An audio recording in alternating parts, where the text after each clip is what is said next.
And welcome to my channel study with Deepali. तो आज हम पढ़ेंगे striving for equality, the struggle for freedom और from British rule also included within it the struggle of large groups of people who not only fought against the British but also fought to be treated more equally। तो जो struggle था freedom में, हमारे British आए थे हमारे rule करने हमारे कंट्री में, तो वो लार्ज ग्रुप थी उनकी पीपल की। बट यहाँ पे इंडिया में, बट यहाँ पे जो हमारा कंट्री है यहाँ पे बहुत कमज़ोरी थी तब। तो जब ट्राइबल्स, डेलिट्स वुमन, सब लोग कमज़ोर लोग थे हमारे कंट्री में। As pointed out earlier, many relics organize themselves to gain entry into temples। तो बहुत सारे यहाँ पे जो अर्लियर पहले के ज़माने में जो डेलिट्स थे वो खुद ही एंट्री करते थे टेम्पल्स में। तो अब डेलिट्स मतलब क्या होता है? डेलिट्स मतलब होता है दलितों। ओके, डेलिट्स मीनिंग होता है दलितों। तो डेलिट्स का मीनिंग होता है दलितों। Next, women demanded that they should be have as much right to education as a man did। Women को ऐसा लगता था जो लड़कियां होती हैं उनको राइट चाहिए जितने मैन को है।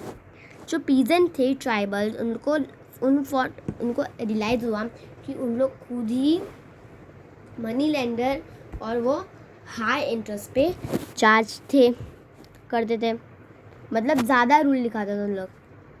When India became a nation in 1947, our leaders too were concerned about the different kinds of inequalities that exist। तो तब हमारा इंडिया नेशन हुआ 1947 को, हमारा इंडिया नेशन हुआ 1947 को। तब जो लीडर्स थे वो कंसर्न हुए डिफरेंट काइंड इनइक्वालिटीज़ में और एक्सिस्टेड हुए।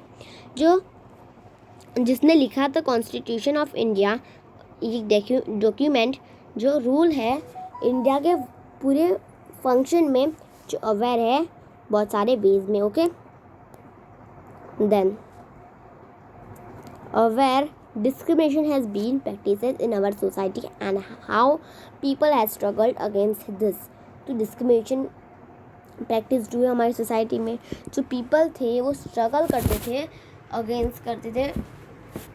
तो जो बहुत सारे लीडर्स थे जो स्ट्रगल करते, जैसे doctor Ambedkar had also fought for the right of the Dalits. जो डॉक्टर अंबेडकर थे वो भी डेलिट्स में गए थे। So these leaders set out a vision and goals in the constitution to ensure that all people of India were considered equal. तो उन्होंने जो लीडर्स थे वो विजन गोल करना चाहते थे, कॉन्स्टिट्यूशन जो इंश्योर करना चाहते हैं, जो पीपल कंसिडर्ड करना इक्वल करना चाहते थे।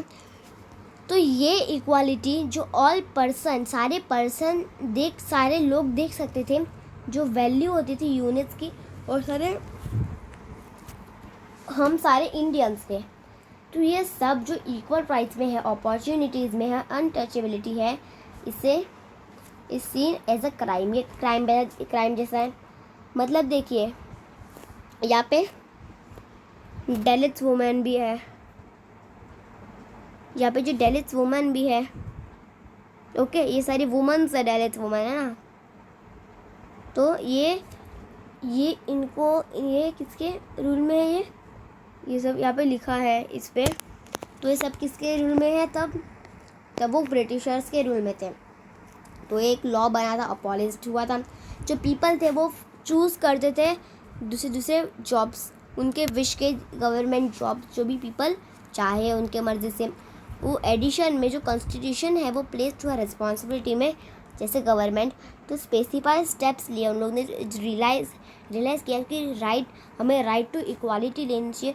जो पुअर या तो मार्जिनल कम्युनिटीज़ हैं, जो राइटर्स थे वो कॉन्स्टिट्यूशन में भी हम उसे रेस्पेक्ट करते थे, हमारी डाइवर्सिटी में, और जो सिग्निफिकेंट एलिमेंट में भी एंश्योरिंग इक्वालिटी करते थे। They felt that people must have to freedom to follow their religion, speak their language, celebrate their festivals and express their freely।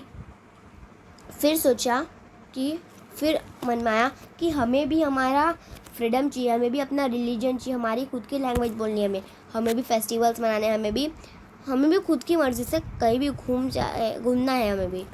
तो उन्होंने देखा कि नो वन लैंग्वेज रीजन और festival should become compulsory for all to follow.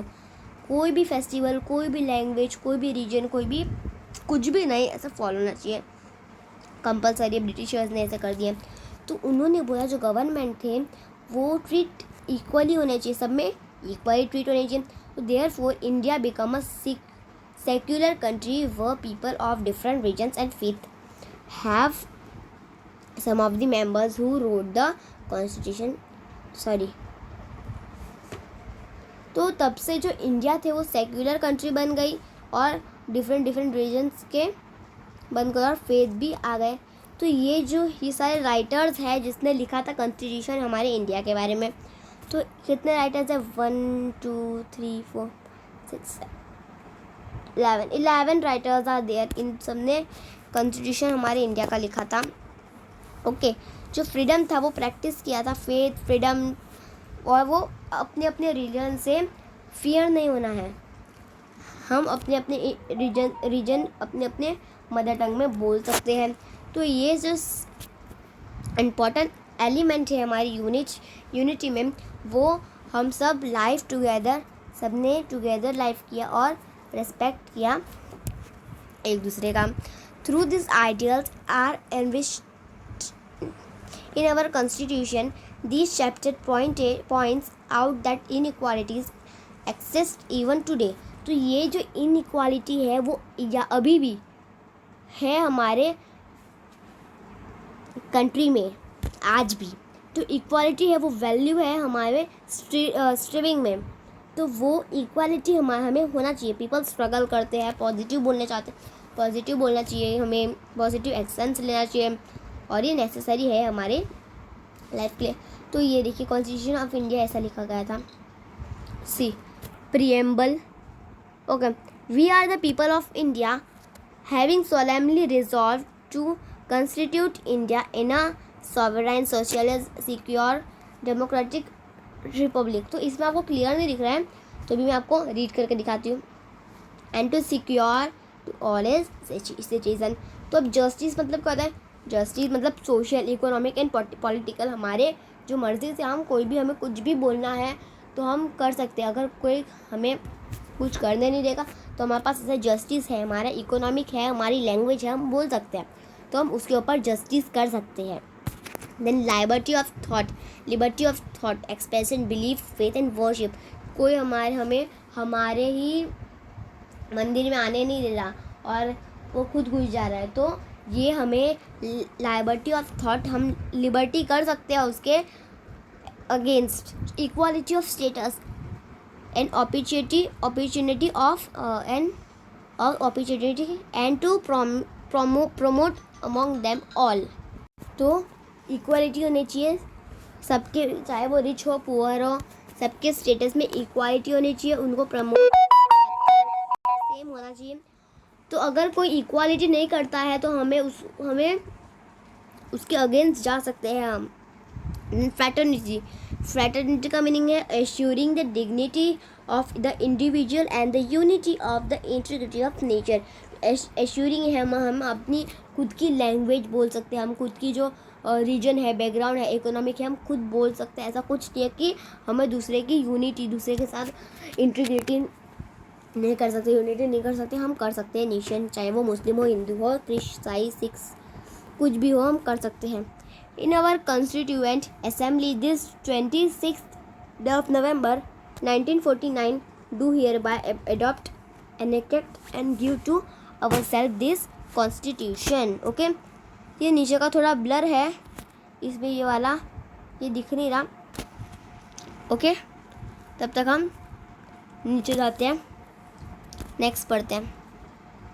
The first page of constitution that is clearly stages that all Indian are entitled to equality of status and opportunity. यहाँ पे first page लिखा है constitution का, clearly आपको दिख रहा होगा, मतलब आपको दिख रहा होगा यहाँ पे जो स्टेटस है, social, economic, secular, fraternity, dignity, then justice, liberty और इक्वलिटी। तो हमें सब कुछ रखना है, अपॉर्चुनिटी।